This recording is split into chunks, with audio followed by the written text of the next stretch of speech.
ambulance service in the city's own ambulance program, where we have trained EMTs ready to come help the firefighters and the paramedics with all of our transports to the hospital. So they're working to protect the victims that are inside there. You'll see one of the paramedics has actually climbed into the vehicle on the one side. And so they're working on caring for and removing the one victim while the truck company works away and cutting the other side of the car. You'll notice one of the paramedics is wearing a different colored vest than the rest of them. It's an orange vest. He's handling our medical communications with the hospital. So when we have an accident like this and we have multiple victims, we'll call ahead to the hospital and we'll speak with the doctor there, and we'll make sure that whatever hospital we're transporting to, a trauma center or a local hospital, wherever it is, that the staff there is going to be ready, they're going to be informed, they're going to know what they're getting, what the problem is, what the injuries are, and they're ready to receive the patient so we can get the best care possible provided. All of the other vests are safety vests that these people are wearing to protect us when we're out there working on the freeway or on the roadway, so that other vehicles don't end up causing problems. We don't get hit by a car while we're out there working in the middle of the street.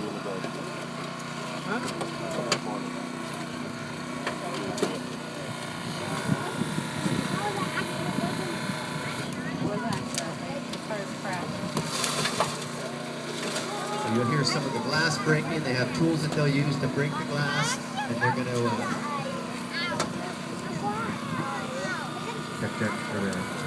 they're going to work on getting that door taken off, and eventually they'll, as well, they're going to end up having to remove the roof. And so part of their program, their system that they use, is that they break out the glass, they work on the primary door, that's the problem. And so that's what they're doing there. You can see on the one side they work on cutting the hinge. On the other side now, they're spreading the door apart to pop it off of that, what's called a nader bolt, where they pop it off that bolt that always catches your clothes when you're trying to get into the car. They did break the car. They took the whole door off. Just a moment, you see the whole door come off.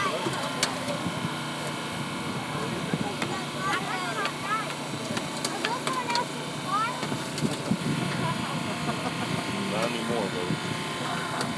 You see a couple of the folks there on scene are wearing red helmets instead of the yellow ones like most of the others. Those are the company officers, the captains, who are in charge of the scene, who are directing the resources, who are calling for additional help, who are running the incident with all the other firefighters working away and making the actual rescue. So there you can see they got the door completely removed. Now they're going to transition and start working on cutting the posts that hold the roof on the car.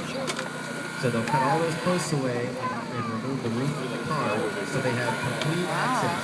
It's not always necessary that this be done.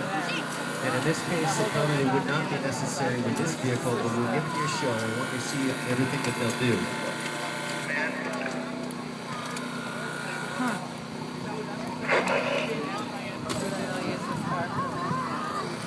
Go ahead. Metro Dodger Command, we have our first patient loaded. They're going to go now. Yeah, they're going to save him. Patient is adjusted to West Med, Santa Ana. Metro copies. Okay, so the first patient is being taken off scene here. And now, as I mentioned, they're going to be working at cutting all the various posts of the vehicle that support that roof, which does not always have to happen, but in this case, they're going to be doing it. You'll see they use a tool to cut through that windshield, and you see that saw in action. They actually saws right through the windshield with that tool.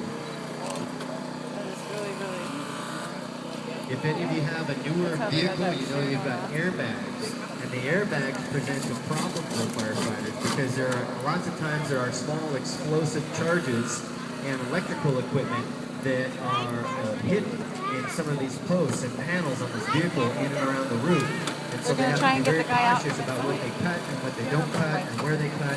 And we don't want to have any injuries to ourselves or the occupants of the vehicle as they're working at this.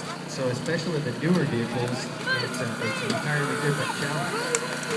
So there's the jaws of life. You see he just put around that big rear post.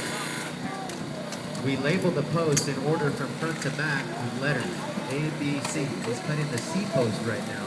And you'll see he's going to cut that through, move that tool around to the other side, and they'll get the other side cut off, and then they'll be able to pull the entire roof off.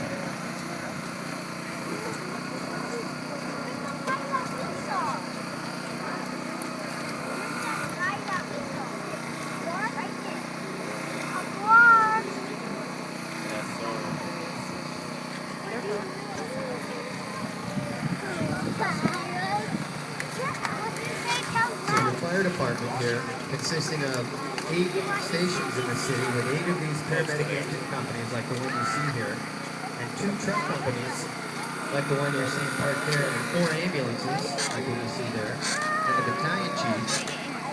We're of course on duty 24/7 for handling emergencies just like this, whether it be a structure fire, whether it be a car accident, whether it be a heart attack, whether it be a hazardous materials release, whether it be somebody stuck in the flood control channel, whether it be somebody who's in a trench that's collapsed over, whether it be a building that's collapsed from an earthquake or from a vehicle running into it. Whatever the emergency is that you think somebody's going to call 911 for, these are the folks that are going to show up and do what we need to do in order to fix the problem, in order to make the rescue, in order to stop the damage to the property, in order to save lives as best we can. So here what you're seeing is an example of what we do quite a bit.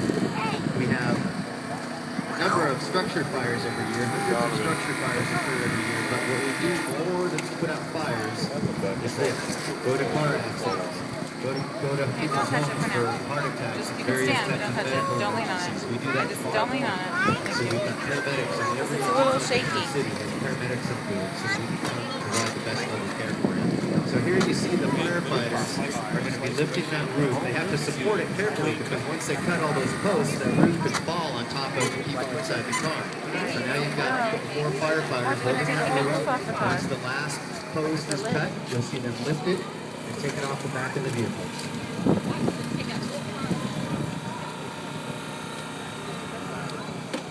All right.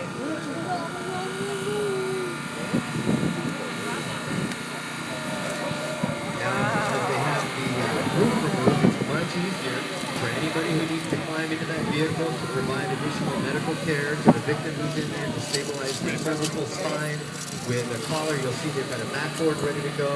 They're going to climb in there and help the patient out, and they'll do so very cautiously so that if there's a neck or back, a spinal injury of any type, they're going to move the patient very carefully onto this backboard, and they'll put a collar, a plastic collar around the neck, help keep them from moving their head at all, so that we don't have any additional injury caused during Look, they're fixing. transport They're to the helping the guy hospital. inside.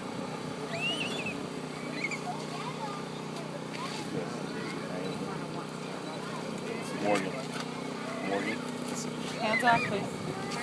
So if you've ever been in a car accident, you know it's not very comfortable. The whole setup that we put somebody in here, you're going to see them laying flat on this hard backboard, wearing the seat, the collar, plastic collar around their neck that we call a seat collar, and they're going to have straps strapped them in. And it's not real comfortable, but it's for their good because we're trying to prevent any further injuries. But we're going to give them a real quick ride over to the hospital. So you can see now as they start to pull this person out, they're going to lay them on that backboard, move that onto the gurney, and then they'll be on their way to be transported to one of the local hospitals. Sometimes if the injuries are great enough, they have to be taken to a trauma center that is a specialty hospital where they're ready to deal with significant injuries, where they can get them right into surgery or do whatever it takes to repair some major trauma. And so it could be that paramedic with that orange vest is in communication with the hospital, and they may have to be transported them to a trauma center that's a little further away than our local hospital perhaps, but it's going to be the specialty care that the person may or may not need as determined by the paramedics on scene in cooperation with the hospital. Okay, thank you.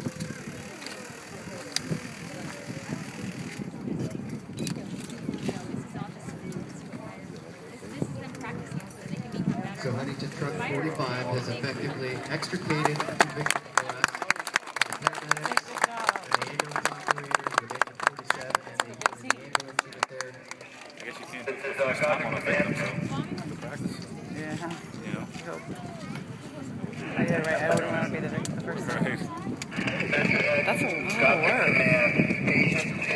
They kept those other doors intact. The other windows are still. Okay, so the second patient has now been taken off scene. Engine 47, Truck 45 have effectively rescued our 2 victims.